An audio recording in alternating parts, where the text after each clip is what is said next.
Google fails the privacy test, story number 2. Google's a big brother of the internet, says a new report by Privacy International. Who are these people?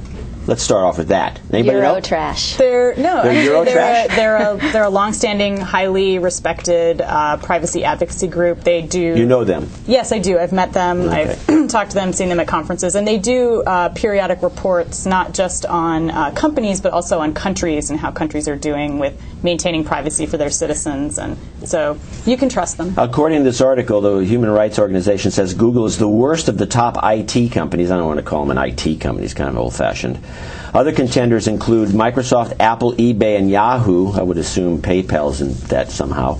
Privacy criteria is based on data collection and retention, as well as the willingness to delete users' account or the willingness not to delete. Willingness to not keep it too long. Yeah. Well, you know, Google does do some nasty stuff. Like every person who uses the Google toolbar, that deposits cookies that Google can use. You can take those. You can erase those. Google can use to track all the sites that you go to. I mean, they know so much about people. It's unbelievable. And once you've logged into one of their services, and that's what the report talked about, like if you log into Orchid or if you log into another kind of service or if you're using Google Desktop, they're tracking all of your information across their properties. So they know a lot of personal information about you from Orchid. They know your calendar. They know your calendar if you're using desktop, and then they also will know all your searches, and they can correlate that information. And so that's what freaks people out, is they think they have all this stuff correlated together, so you get this massive picture of someone's personal life. And just look at where the government goes when they want to get a lot of personal data. They go and request it from Google. These guys are not stupid. They know what. They know who has what. Well, what bothers me. Well, I'm sorry, but what bothers me is the fact that they can possibly figure out what stocks you're going to buy. Yeah.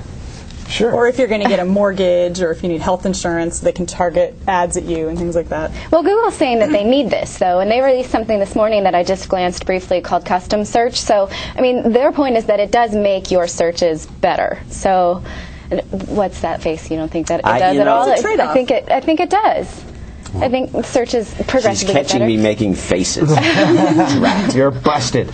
So, yeah, you can rationalize. Yeah. You can rationalize anything. Makes your searches better. You know what it does? What bothers me is that it automatically logs you in when you go to Google search, because you have to look at it. Oh, welcome John C. Dvorak or whatever, which is kind of annoying. You have to log out if you want to get just a normal search. And the customized search is like of dubious value. I find it to be problematic because often, and I think everybody here does this, you call up a friend, you say, did you see this article on such and such? Yeah, how do I find it? Well, just Google this, and you type in like 3 keywords, and it's number 2. It's not number 2 when you have your own customized searches. It's maybe not even showing up. I think most people don't have conversations like that because most people use instant messengers more often than you do. Only uses Skype. Well, I think people still say Google on it, but I was going to say, think of the other thing too. Now that Google has so many maps and people are using Google Maps more often, all of that data about where you're going and what kind of driving route you need, they can be tracking that as well. So it gets even more personalized, more convenient, and more privacy invasive. Well, why else would they want this, though? I mean, it takes so much storage on their part. What else is their motivation if they're not using it usefully? Well, obviously to blackmail us. We'll be right back right after this message.